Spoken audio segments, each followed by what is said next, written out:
Hello everyone, good morning, Radhe Radhe. আজকে চলে এসেছি বর্ধমানে উৎসব ময়দানে।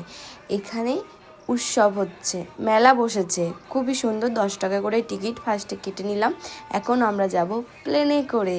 তো ফাইনালি প্লেন থেকে নেমে পড়েছি, এবার মেলাটায় ঘুরি চলো। এখানে চুড়ি ডিজাইনগুলো ছিল অসাধারণ, কিন্তু কি কপাল, আমাকে তো কেউ কিনে দেওয়ার নেই, দেখেই বাড়ি যেতে হবে। একটা কেউ গিফট করলে খুব ভালো হতো, কিন্তু এই যে কপালে নেই ঘি, ঠকঠকালে হবে কি, যে আছে না প্রবাদ বাক্যটা, ওটাই।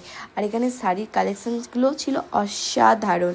ইচ্ছে ছিল নেবার, কিন্তু ওই যে এতটাই যে অ্যামাউন্ট, ওখানে আমার বাজেটের মধ্যে একদমই নেই। খুবই সাধারণ বাড়ির মেয়ে, সাধারণ জিনিস কিনতেই পছন্দ করি। আর এখানে একটা জুয়েলারির দোকান, মনে হচ্ছে সোনার দোকানে ঢুকে পড়েছি, এত সুন্দর। আর এখানে থালা বাসনগুলোও খুব সুন্দর। তো আমার সব থেকে চুড়ি পরতে, নূপুর পরতে ভালো লাগে, কিন্তু এই যে দেবার কেউ নেই, ওই একটাই কথা, যতদিন না দেবার কেউ জুটছে, কিছুই আর জুটছে না।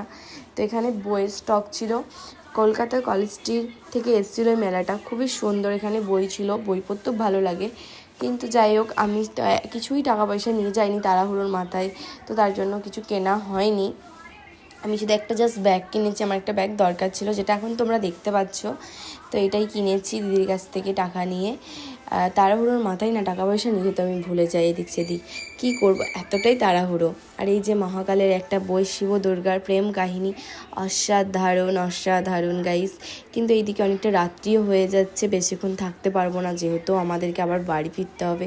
আর উৎসব ময়দানটা অনেকটাই দূর, সেই তোমার ট্রেন থেকে নেমে টোটো করে গিয়েছিলাম।